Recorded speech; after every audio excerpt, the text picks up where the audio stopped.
They told me there was traffic on this road, and I probably should have listened. Bronze School 2015, Best High Schools, U.S. News and World Report. For some reason, whenever I come to a school and I see that sign, that's just awesome. I love it. I think I have a welcoming committee. Hi, beautiful people. She's Mom put this together for our day today? Yes. Wow. Patty, Michelle, the whole team. All right. Thank you, everyone. So there was a poll that everyone took earlier in the year, and a lot of people had said that they have been very stressed about school. You guys ready? Yeah! Woo!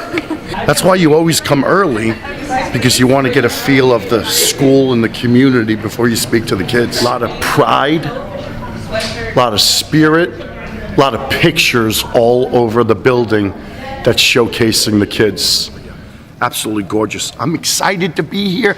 Let's have a great day. Practice self-care so that I can be my best and I can own the day rather than letting the day own me. I'm going to tell you something that you need to hear, but you probably don't want to hear.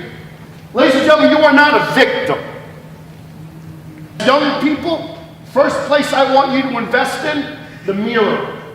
If you don't like the reflection that looks back in the mirror, don't blame it on the mirror. Dreams don't work. Having a plan does. I think young people need 8 hours of sleep, and if you're ugly, you need more. Had just an amazing visit.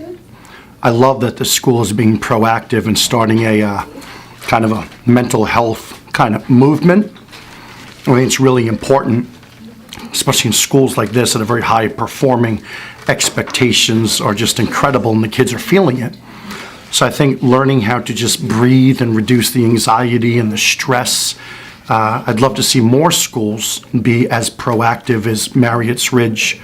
So we spoke to about 12 or 1,300 kids today. Absolutely amazing. Look how awesome this is. The day is over, the kids are out of here, and all the teachers found where the food is, so they just migrated right to it and like yum, yum, yum, yum, yum, yum, yum, yum, yum, yum, yum. Time to get on the plane and go home. Well, I made it home. Thank you for such an awesome day. Man, Marriotts Ridge, you guys were awesome. You happy I'm home? Very happy you're home. I haven't seen you in forever. How nice is it to wake up on your day home and have J Money make you breakfast? Boom! Steak and eggs. It's not your fault your parents tighten your diaper too tight. You know what that responsibility is every day, I think? Number one, I think it starts with attitude. Used to hate talking to kids about attitude. And so I'll tell you, the first thing I wake up, right away, check your attitude. Positive attitude, here's what happens. Positive behavior. Positive behavior, here's what then happens. Results. Now, if you wake up in the morning and you have a bad attitude, then all of a sudden your behavior is a result of the attitude. And then you go home at the end of the day and your parents or someone trusted adult might be like, well, how was school today? How was the game? And you're like, sucked. Well, I mean, did it suck? Or maybe your attitude needed to be adjusted.